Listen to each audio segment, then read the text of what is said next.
Hello guys, welcome to smart medico. तो आज हम स्टार्ट करने वाले हैं अपना ऑयल एंड फैट्स के फर्दर लेक्चर में प्रोसीड करने वाले हैं। तो प्रीवियस लेक्चर में हमने देखा था आयोडीन वैल्यू के बारे में, सपोनिफिकेशन वैल्यू के बारे में, और हमने देखा था एसिड वैल्यू के बारे में। तो आज जो है हम लोग बहुत ही इंपॉर्टेंट जो तू है एसिटाइल वैल्यू है और एक RM value, research measure value भी इसको कहते हैं। तो इसके बारे में हम लोग डिटेल से अच्छे से देखेंगे क्योंकि ये बहुत इंपॉर्टेंट है और हमेशा हमारे एग्जाम में भी आते रहते हैं। चलिए स्टार्ट करते हैं पहले एसिटाइल वैल्यू। तो स्टाइल वैल्यू नाम से पता चल रहा कहीं ना कहीं इसमें एसिटाइल ग्रुप का कहीं ना कहीं इसमें रोल होगा। ठीक है, तो अगर जान लेते हैं तो एसिटाइल वैल्यू क्या बताता है हम लोग को। ठीक है, तो एसिटाइल वैल्यू जो है ये नंबर ऑफ कितना जो हमारा फ्री फैट या ऑयल है। ठीक है, इसमें जो अगर मान ले कि इसमें हमारा फ्री फैट या ऑयल है तो इसमें हाइड्रोक्सिल ग्रुप कितना है। देखिए इम्प्योरिटीज के बारे में बताता है, हम ये सब पढ़ रहे हैं, ये तो सब तो हम सभी को पता है। तो हाइड्रोक्सिल अगर फ्री है तो किसका काम करेगा? ऑफ कोर्स है कि इम्प्योरिटीज का काम करेगा। और अगर हाइड्रोक्सिल है, कहीं भी कीटोन बॉडीज आपको दिख रहा है, तो अल्डिहाइड फ्री अल्डिहाइड दिख रहा है, तो ये किसका रीजन हो सकता है? तो आगे चल के इसका प्रोबेबिलिटी है कि ये रैंसिड हो जाएगा, हमारा प्रोडक्ट जो है खराब हो जाएगा। खराब क्यों हुआ? क्योंकि OH नाम का मीन्स हाइड्रोक्सिल है, उसमें इम्प्योरिटीज। तो इसको बताने के लिए मीन्स हाइड्रोक्सिल कितना है इसको बताने के लिए हम लोग एसिटाइल वैल्यू का यूज करते हैं। तो एसिटाइल वैल्यू क्या देता है? कितना फ्री हाइड्रोक्सिल ग्रुप है हमारा फैट और ऑयल में। अब इसका अगर डिफिनेशन की बात करें तो बहुत ही ध्यान से देखिएगा। जो एसिटाइल वैल्यू है ये डिटरमाइन कैसे किया जाता है? तो acetyl value is determined by milligram of potassium hydroxide required to neutralise the acetic acid produce when 1 gram of fat or oil is acetylated with acetic anhydride। घबराने की बात नहीं है, समझ में नहीं आया होगा मुझे पता। तो ये जो होता है ना, इसको अगले साइड में हम लोग डिटेल में जरूर देखेंगे। तो अभी बस आप इतना समझ लो कि जो एसिटाइल वैल्यू है ये डिटरमाइन किया जाता है कैसे। तो हाँ, सब में जैसे पोटेशियम हाइड्रोक्साइड का यूज किया जाता है उसी तरह इस यहाँ भी क्या हम यूज करेंगे? Milligram of potassium hydroxide required to neutralise. तो यहाँ पे हम क्या कर रहे हैं? न्यूट्रलाइज कर रहे हैं किसको? एसिटिक एसिड को। ठीक है, एसिटिक एसिड को हम लोग न्यूट्रलाइज तो कर रहे हैं क्योंकि एसिड है और यहाँ पे बेस है, तो न्यूट्रलाइजेशन रिएक्शन तो होगा। कब न्यूट्रलाइज करेंगे? जब हम 1 ग्राम फैट और ऑयल को एसिटाइलेट करेंगे एसिटिक एनहाइड्राइड से। देखिए पहले हम लोग क्या करेंगे, 1 ग्राम फैट और ऑयल लेंगे, उसको हम लोग एसिटिक एनहाइड्राइड से रिएक्ट करवाएंगे तो हम लोग को एसिटाइलेटेड प्रोडक्ट मिलेगा। फिर उस एसिटाइलेटेड प्रोडक्ट में क्या होगा? एसिटिक एसिड प्रोड्यूस होगा, और उस एसिटिक एसिड को क्या करेंगे हम लोग? न्यूट्रलाइज करेंगे। तो हम लोग अगला स्लाइड में इसको डिटेल से देखेंगे कैसे करेंगे। तो आगे बढ़ते हैं। फिलहाल it is the measure of hydroxyl group acids in lipid. सही बात है, हमने भी बताया कि जितना ज्यादा OH ग्रुप रहेगा उतना ज्यादा हाइड्रोक्सिल ग्रुप रहेगा, उतना ज्यादा हमारा क्या बनेगा? एसिटिक एसिड बनेगा, क्योंकि एसिटिक एनहाइड्राइड है। ईस्टर बॉन्ड टूटेगा, OH ऐड जाएगा तो एसिटिक एसिड बनेगा। जितना ज्यादा एसिटिक एसिड बनेगा उतना ज्यादा एसिटाइलेशन वैल्यू होगा। कैसे होगा? क्योंकि ज्यादा एसिटिक वैल्यू एसिटाइल वैल्यू हो रहा है मीन्स ज्यादा हाइड्रोक्सिल ग्रुप क्या हो रहा है ना, एसिटिक एसिड बना रहा है हाइड्रोक्सिल ग्रुप मिलकर। ठीक है, तो जितना ज्यादा मिलेगा उतना ज्यादा मिलीग्राम ऑफ पोटेशियम हाइड्रोक्साइड क्या होगा? उसको कंज्यूम करेगा, उसको न्यूट्रलाइज करने में उतना ज्यादा KOH न्यूट्रलाइज करने में उसका कंज्यूम होगा। जब ज्यादा कंज्यूम होगा मीन्स इम्प्योरिटी ज्यादा था, मतलब उसको रैंसिड और खराब होने का जो है प्रोबेबिलिटी बहुत ज्यादा बढ़ जाता है। बस इतना। ठीक है, तो high number of acetyl value क्या बताता है? हमारा कितना amount of free fatty acid present है। फ्री फैटी एसिड हमारा कितना प्रेजेंट है इसके बारे में बताता है। देखिए इसका कहने का मतलब ये होता है कि हमारा जो अल्कोहल है, ठीक है, अगर हम अपना ग्रुप की बात करते हैं तो हमारा जो OH ग्रुप है, कार्बन से क्या हमारा अटैच है? OH लगा हुआ है। ठीक है, कितना OH लगेगा हमारा कार्बन से? अगर हम बात करते हैं, देखिए यहाँ पे ध्यान से, COH OH तीन ठो मेरा ग्रुप लगा हुआ है, कार्बन हाइड्रोक्साइड कितना लगा हुआ हमारा? 3 ग्रुप लगा हुआ है। उससे क्या हमारा अटैच रहता है? फैटी एसिड अटैच रहता है। मीन्स देखिए यहाँ पे हमारा क्या रहेगा फिर? अगर इसकी बात करें तो यहाँ से हमारा R1 अटैच हो जाएगा, यहाँ से अभी हमारा क्या अटैच हो जाएगा? R1 अटैच हो जाएगा। R1 R2 R3 कोई भी हो सकता है, मैंने बात किया था प्रीवियस लेक्चर में अपना मिक्स्ड का और जो सिमिलर होते हैं दोनों का। ठीक है, तो R1 अगर अटैच हो गया, ये हमारा क्या हो गया? फैटी एसिड हो गया। इसकी अगर बात करें तो देखिए, तो इसके R1 पे जो हमारा फ्री हाइड्रोक्सिल ग्रुप भी कभी कभी प्रेजेंट होता है। क्या होता है हमारा? फ्री फैटी एसिड R1 पे जो है हमारा ना OH ग्रुप फ्रीली प्रोड्यूस होता है। तो ये जो क्या करेगा ना, इम्प्योरिटीज का काम करेगा, क्योंकि OH ग्रुप जो हाइड्रोक्सिल ग्रुप ये बाइंड तो किया नहीं है कहीं से इसीलिए इम्प्योरिटीज का काम करेगा। तो जितना ज्यादा फ्री फैटी एसिड रहेगा यहाँ पे क्या करना, R1 चैन पे फ्री फैटी एसिड रहेगा। जितना ज़्यादा फ्री फैटी एसिड रहेगा, फ्री फैटी एसिड कहने का मतलब है कि यहाँ पे क्या अटैच है हमारा, ये बड़ा सा छोटा सा फ्री है, फैटी एसिड फ्री है, मीन चैन हमेशा छोटा होता है, ठीक है ना। तो यहाँ पे हमारा फ्री फैटी एसिड रहेगा। फ्री फैटी एसिड कब बनेगा, OH ग्रुप जब आकर हाइड्रोक्सिल ग्रुप अटैच होगा CO पे, तभी तो हमारा हाइड्रोक्सिल बनेगा। तो जितना ज्यादा एसिटाइल वैल्यू उतना ज्यादा फ्री फैटी एसिड, मीन उतना ज्यादा KOH हमारा क्या हो रहा है, कंज्यूम हो रहा है। अगर हम आगे बात करें तो ये फिर मैंने ये बताया आपको रैंसिडिटी के बारे में बताता है, क्योंकि इसमें फ्री फैटी एसिड है, फ्री हाइड्रोक्सिल ग्रुप है तो रैंसिड करेगा। अब देखिए कैसे होगा हमारा, अगर हम बात करें कैसे डिटरमाइन करेंगे कि हमारा एसिटाइल वैल्यू कितना होगा। पहला हम एक अपना सैंपल लिए ऑयल एंड फैट का, ठीक है। इसमें अपना पहला सपोनिफिकेशन नंबर निकालेंगे किसका, अपना ऑयल या फैट जो होगा ना, ऑयल या फैट होगा, इसका सपोनिफिकेशन नंबर निकालेंगे। मैंने आपको प्रीवियस लेक्चर में बताया है कैसे सपोनिफिकेशन नंबर निकाला जाता है। इसमें हम अल्कोहलिक KOH लेंगे और उसको टाइट्रेट करेंगे, बढ़िया से रिफ्लेक्स करेंगे, मिलाएंगे उसको ठीक है। तो इसमें क्या हो जाएगा, पहला सपोनिफिकेशन नंबर लिख दिया हम, जो हमारा फैट एंड ऑयल है, बस फैट एंड ऑयल का हम क्या लिए, सपोनिफिकेशन नंबर। तो इसको हम क्या बोल दिए, इसको हम अपना ए बोल दिए। ए क्यों बोले, क्योंकि इसको हम एसिटिक एनहाइड्राइड से रिएक्ट नहीं करवाए, ठीक है। इसमें एसिटाइलेशन नहीं हुआ है, इसमें बस नॉर्मल सपोनिफिकेशन नंबर लिए जो हमारा ऑयल एंड फैट है उसका अब हम सेकेंड में क्या लेंगे, एसिटाइलेशन करेंगे किसका, फैट एंड ऑयल का। कैसे करेंगे एसिटाइलेशन, फिर दूसरा वेसल लेंगे हम अपना कॉनिकल फ्लास्क, उसमें अपना फैट एंड ऑयल का सैंपल डालेंगे, ठीक है। फैट एंड ऑयल का हम सैंपल डाल दिए, फिर उसमें हम क्या डालेंगे, एसिटिक एनहाइड्राइड डालेंगे। एसिटिक एनहाइड्राइड डाल दिए, उसको अच्छे से मिक्स करेंगे, 2 घंटे तक अच्छे से रिफ्लेक्स करेंगे ठीक है। फैट एंड ऑयल मिलेगा, फिर उसको एसिटिक एनहाइड्राइड अब इसे जानते हैं CH3COO OCH3 होता है, इसमें ईस्टर बॉन्ड होता है, ठीक है। फिर देखिए हमारा जो एसिटाइलेशन हुआ फैट एंड ऑयल का, उसको अच्छे से एसिटिक एनहाइड्राइड से अगर मिला दिए तो इसमें हमारे बाद क्या होगा, उसके बाद एसिटाइलेटेड प्रोडक्ट हमको मिलेगा। क्या मिलेगा, एसिटाइलेटेड प्रोडक्ट हमको मिलेगा। फिर उसको हम क्या करेंगे, अलग कर लेंगे, वार्म सैचुरेटेड NaCl से अलग कर लेंगे, क्योंकि जो फ्री जो हमारा प्रोडक्ट मिलेगा ना साइड में, उसको अच्छे से एसिड जो बनेगा, जो फ्रीली एसिटाइलेटेड प्रोडक्ट मिलेगा उसको NaCl अपने साथ निकाल कर उसको बाहर कर देता है, ताकि हमको प्रॉपर एसिटाइलेटेड प्रोडक्ट ही मिले, ठीक है। फिर उसके बाद हम लोग एसिटाइलेटेड प्रोडक्ट जो मिला उसको हम लोग सोडियम सल्फेट का यूज करके उसको ड्राई कर लेंगे, मीन सूखा कर लेंगे। फिर सुखा कर क्या करेंगे, उसको हम लोग सपोनिफिकेशन नंबर निकालेंगे। उसमें भी हम क्या करेंगे, सपोनिफिकेशन नंबर निकालने के लिए इथेनॉलिक KOH डालेंगे, फिर उसको हम ट्राइटोरेट करेंगे अच्छे से ब्यूरेट में रख कर अपना, ठीक है। तो यहाँ पे आप ध्यान समझिए, जो हम लिए हैं अपना अल्कोहलिक KOH सॉल्यूशन, उसका हम यहाँ पे अगर बात करें तो यहाँ पे 100 ml जो है कंज्यूम हुआ, ठीक है। 100 मॉलिक्यूल यहाँ पे अगर कंज्यूम हुआ, और यहाँ आते आते इसको एसिटाइलेशन करने में फिर से अल्कोहलिक KOH से हम लोग यहाँ पे क्योंकि टाइट्रेट तो करेंगे, तो यहाँ पे कितना कंज्यूम होगा, यहाँ पे अगर 200 कंज्यूम हुआ, 200 कंज्यूम हुआ, मतलब कहना क्या चाहता है कि जो हमारा जो 100 मॉलिक्यूल है वो कंज्यूम कहाँ हो रहा है, हमारा सपोनिफाई करने में, जो हम फैट एंड ऑयल लिए हैं उसको सपोनिफाई करने में कितना खत्म हुआ, 100 मॉलिक्यूल हमारा खत्म हुआ।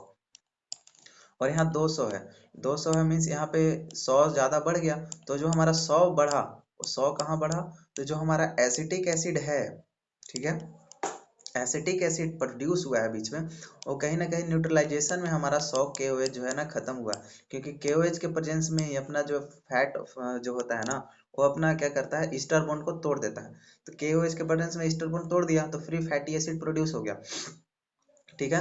अगर फ्री फैटी एसिड प्रोड्यूस हुआ, फ्री फैटी एसिड प्रोड्यूस हुआ मीन्स कहीं ना कहीं उसमें जो है एसिटाइल ग्रुप तो होगा, एसिटाइल ग्रुप हुआ, ईस्टर बॉन्ड टूट गया, एसिटाइल मीन्स, और फिर क्या करेगा, अगल बगल जो हमारा OH रहेगा इससे बाइंड करके क्या बना लेता है, OH अगर बाइंड कर लेगा तो ये हमारा एसिटिक एसिड बना लेता है, एसिटिक एसिड बना लेता है। अगर एसिटिक एसिड बन गया है तो क्या होगा, वहां पे फिर KOH को यूज करके वो अपना न्यूट्रलाइजेशन रिएक्शन करेगा। बस यही है कि एक बार तो हम लोग ऐसे ही वैसे बिना एसिटाइलेटेड प्रोडक्ट का पहले हम लोग सैंपल निकाल लिए, सैंपल का क्या निकाले, सपोनिफिकेशन नंबर निकाले, इसको हमने क्या बोला, एन, देखिए यहाँ पे अनएसिटाइलेटेड प्रोडक्ट है, इसको हमने ए बोला, ठीक है ना, इसको हमने ए बोला। फिर इसको हम साइड कर दिए, फिर दूसरा लिए अपना कॉनिकल फ्लास्क, फिर उसमें हम अपना क्या किए, एसिटिक एनहाइड्राइड डाले, फिर उसमें हम फैट एंड ऑयल डालें, फिर एसिटिक एनहाइड्राइड को अच्छे से रिफ्लक्स किए। एसिटिक एनहाइड्राइड को अच्छे से रिफ्लक्स करना, ये क्या होगा हमारा एसिटाइलेशन, इसी को कहते हैं। ठीक है। फिर हमको प्रॉपर एसिटाइलेटेड प्रोडक्ट मिला। एसिटाइलेटेड प्रोडक्ट क्यों मिला? क्योंकि उसमें एसिटाइल ग्रुप आ गया। एसिटाइल ग्रुप जो रहा, ठीक है ना, एसिटाइल ग्रुप जो आया हमारा, एसिटाइल ग्रुप में C double bond O ketone जो होता है ना, ये C double bond O C H three जो होता है, ये हमारा एसिटाइल ग्रुप होता है। ठीक है। तो क्या करता है ना, फिर KOH से इसको रिफ्लेक्ट ये टाइप करने पे क्या करेगा, ये ईस्टर बॉन्ड को क्या करता है, तोड़ देता है। ईस्टर बॉन्ड को तोड़ने के बाद ना CH3 C double bond O बचता है बस। फिर अगर CH3 C double bond O बचा, तो फिर फ्री हाइड्रोक्सिल ग्रुप क्या करेगा, इस पे अटैक करेगा। फ्री हाइड्रोक्सिल ग्रुप इस पे अटैक करता है तो क्या बनाता है, एसिटिक एसिड बनाता है। अब एसिटिक एसिड बन गया है हमारा, तो जो हम लिए हैं पोटेशियम हाइड्रोक्साइड KOH सॉल्यूशन, तो उससे क्या करेगा, एसिड है, KOH बेस है, आसानी से रिएक्ट करेगा, हमारा रिएक्ट करके उसको क्या करेगा, न्यूट्रलाइजेशन कर देगा। तो ये हमारा क्या मिल जाएगा, एसिटाइल वैल्यू मिल जाएगा।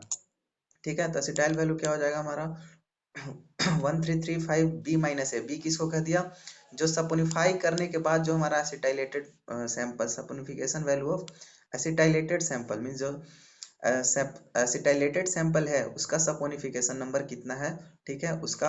और ए क्या है, जो हम पहले ही ऐसे सपोनिफाई करके जो सपोनिफिकेशन नंबर निकाले थे उसका कह दिया यहाँ पे ए। ठीक है। तो B-A 133 - A तो करके हमको एसिटाइल वैल्यू, ये फार्मूला है, इसको याद कर लीजिएगा आप लोग। इससे हम लोगों को क्या एसिटाइल वैल्यू मिल जाएगा इजीली। तो बहुत ही सिंपल है। अगर आगे बात करें RM वैल्यू की, तो RM वैल्यू नाम से पता चला रिचर्ड मिस वैल्यू और रिचर्ड मिशेल ओल्नी वैल्यू। इसको रिचर्ड मिशेल वैल्यू भी जनरली हम कह सकते हैं। तो ये आप स्पेलिंग इसको ध्यान से देख ली, MEISSL। ये बहुत ही बच्चे इसमें मिस्टेक करते हैं, जिसके कारण जो है टीचर को मौका मिल जाता है नंबर काटने का। तो आप ये मौका ना दें। तो ठीक है। तो ये क्या करता है, एग्जामिन करता है फैट को। जो RM वैल्यू है ना, इंडिकेट करता है कितना ज्यादा वोलेटाइल फैटी एसिड है उसमें। ठीक है। फैट जो हमारा फैट है उसमें वोलेटाइल फैटी एसिड कितना, वोलेटाइल फैटी एसिड है, मतलब क्या करता है, मैंने पढ़ाया था पिछले लेक्चर में कि जो वोलेटाइल फैटी एसिड होते हैं ना, वही जो है गंदा ऑर्डर प्रोड्यूस करते हैं, मीन्स स्मेल प्रोड्यूस करते हैं, क्योंकि वो वोलेटाइल नेचर के होते हैं, तो जल्दी एयर में डिफ्यूज कर जाते हैं। एयर में डिफ्यूज करने के कारण उनका बहुत ही उनका गंदा जो स्मेल आता है। ठीक है। तो RM वैल्यू अगर है मीन्स वोलेटाइल फैटी एसिड है, कहीं ना कहीं वो आगे जाके इम्प्यूरिटीज काउज करेगा और उसमें रेंसिडिटी होने का भी चांस है।